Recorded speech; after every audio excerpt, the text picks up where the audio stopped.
All right, everybody, welcome back. Today, we're just going to get right into doing some more advanced damage techniques rather than just saying minus 15 health on a float when you hit them.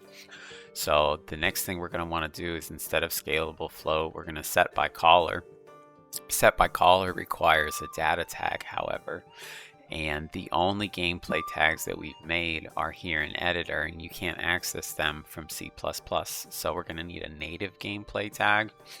And how we are going to handle native gameplay tags is kind of how Lyra does it. We're going to come into C++ into the ability system component and create a new C++ class that's empty. And this is just going to be called RPG gameplay tags. And .h and .cpp.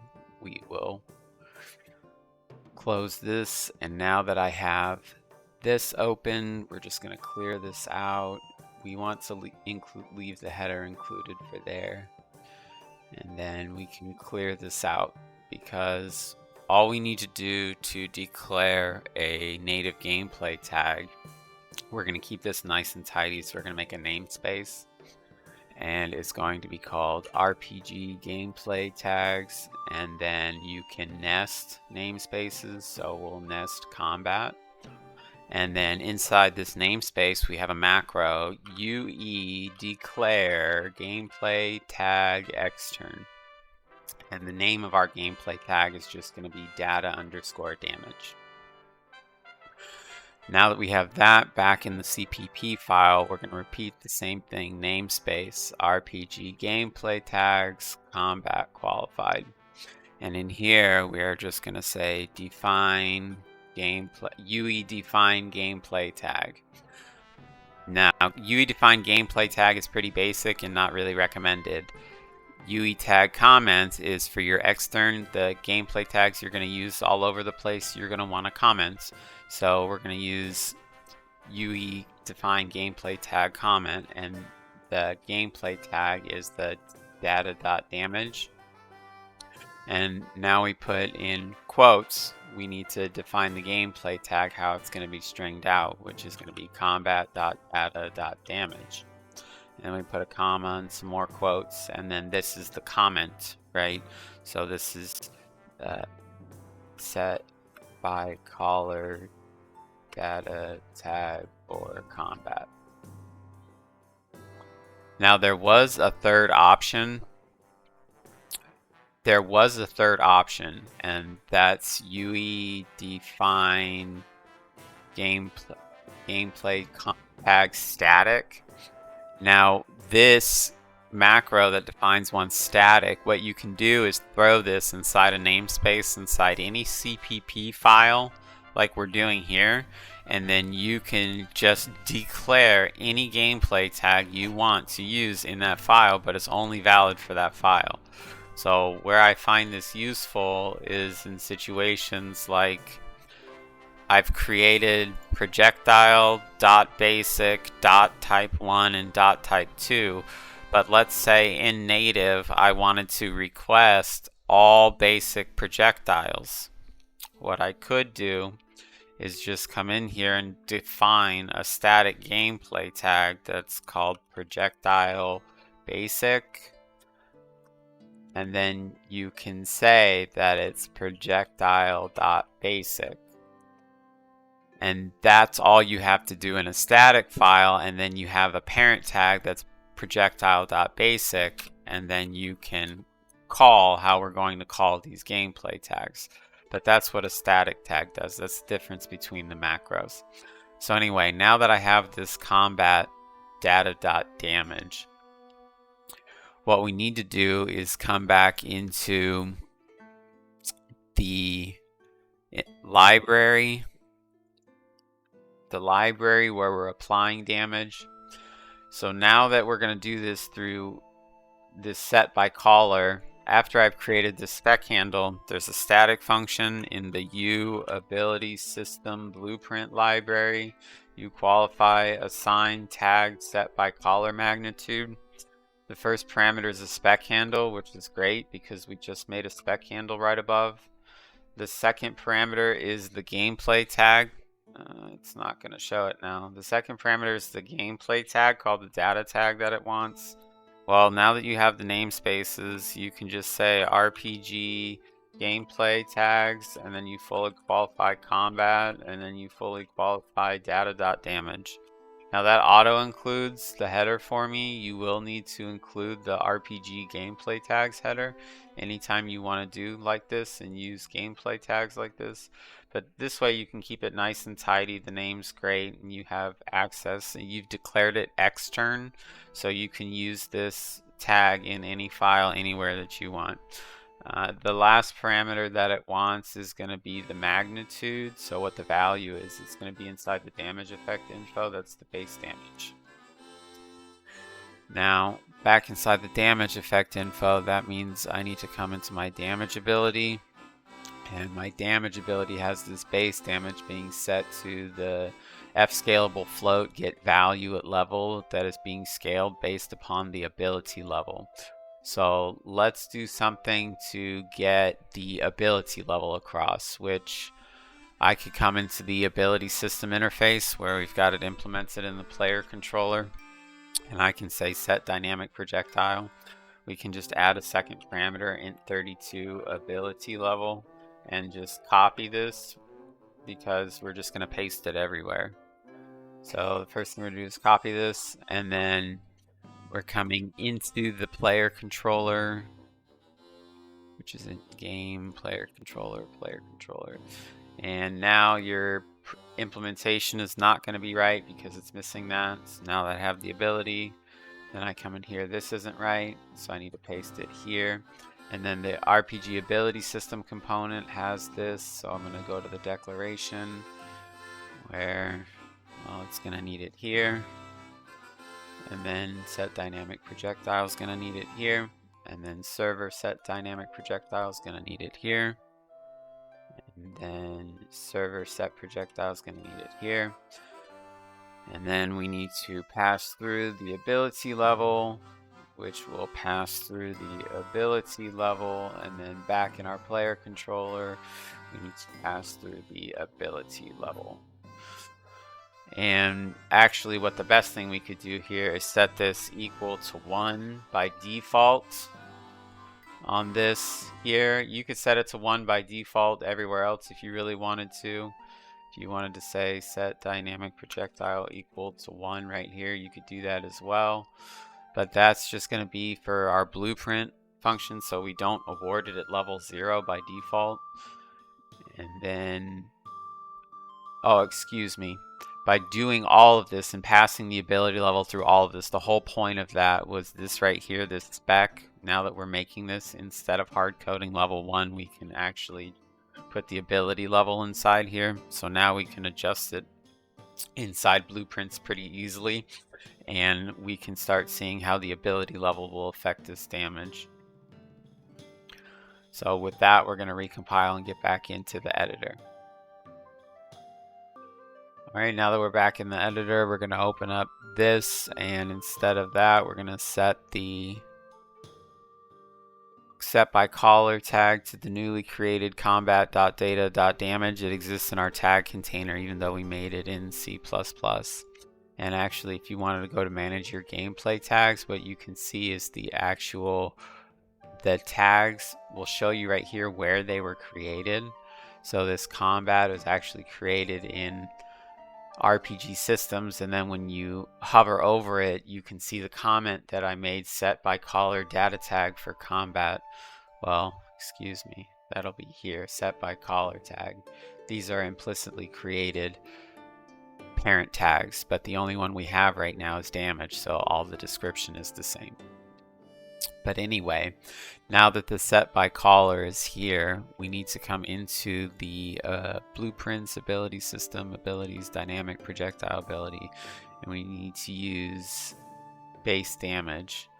So the first thing we could do is just to show you the scalable float is doing it. We're going to do -15. And then we can come in here and just turn this on. And then I have to give myself the, oh, excuse me. Let's fix up the projectile itself for a second, because I don't think the projectile itself is having a good time. We're going to increase the size of the projectile mesh to 0.5, reduce the scale of the overlap sphere down by that, and we're going to come to rendering and make sure that the overlap sphere is not visible and the projectile mesh is not hidden in game and that it is visible. And if you really wanted, you could say hidden in game true there. So now that we have that, let's look at our projectile. There we go. And actually, I don't like that it's coming straight out ahead of me. I want to come back into the player. And we have that dynamic projectile spawn point, and I kind of just left it up here. So if I want to, I can move it up here.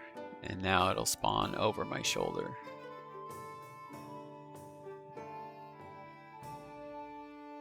There we go. That looks better to me. But then I can still hit him, and I'm still doing damage, right?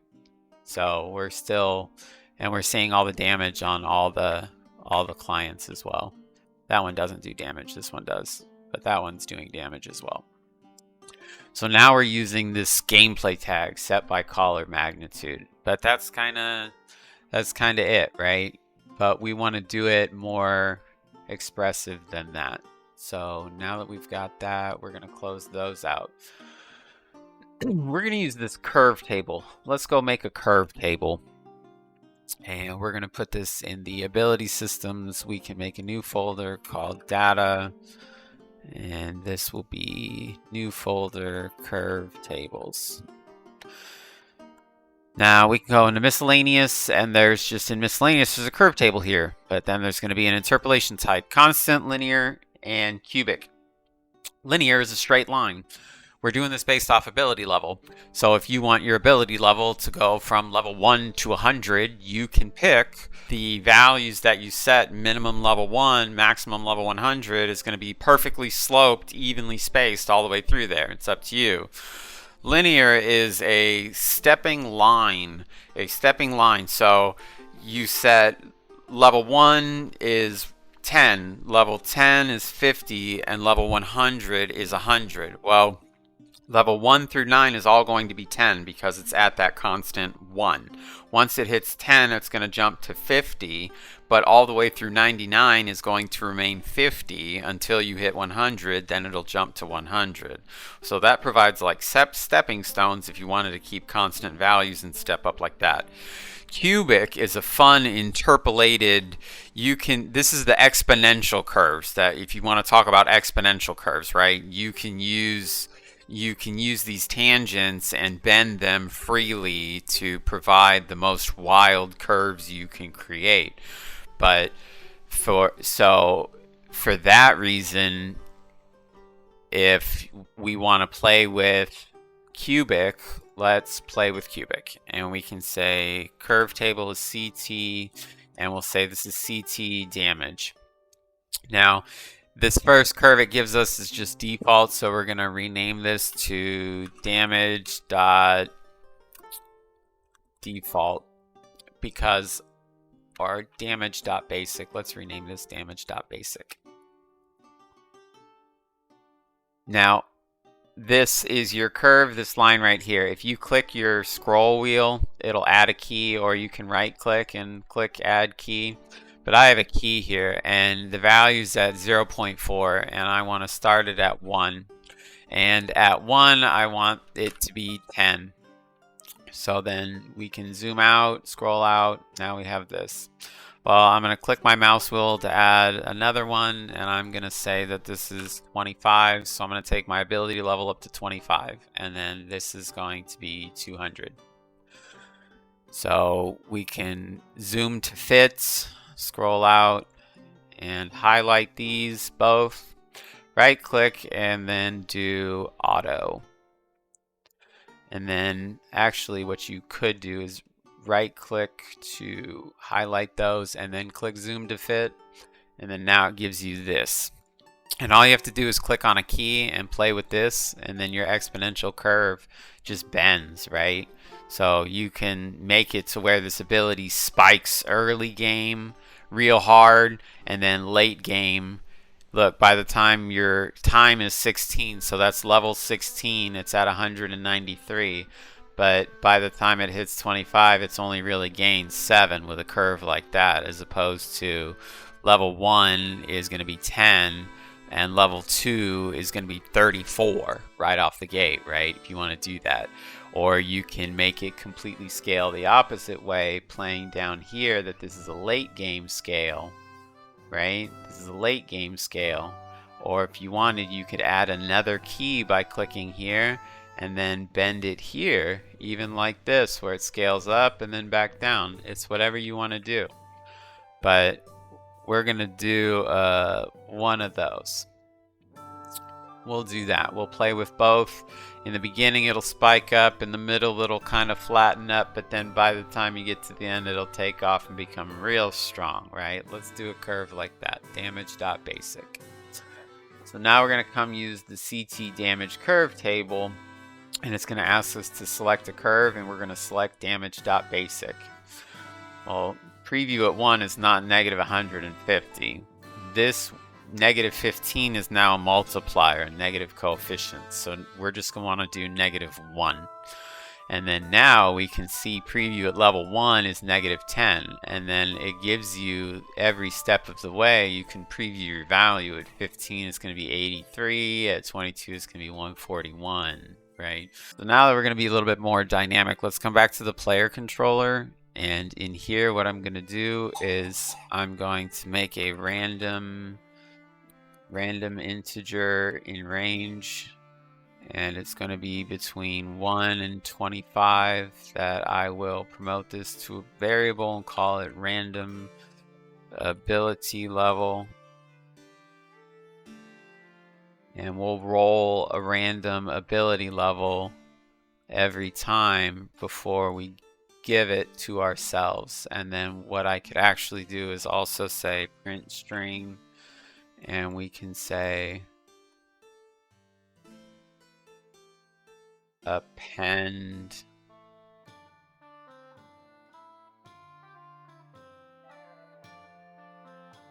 say ability level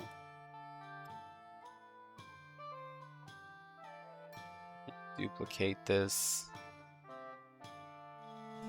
So now we'll be able to see what level we're giving our ability to. And this guy only has a little bit of health. So let's come back to the attributes. Let's see, default starting attributes. Is that where we put our enemies?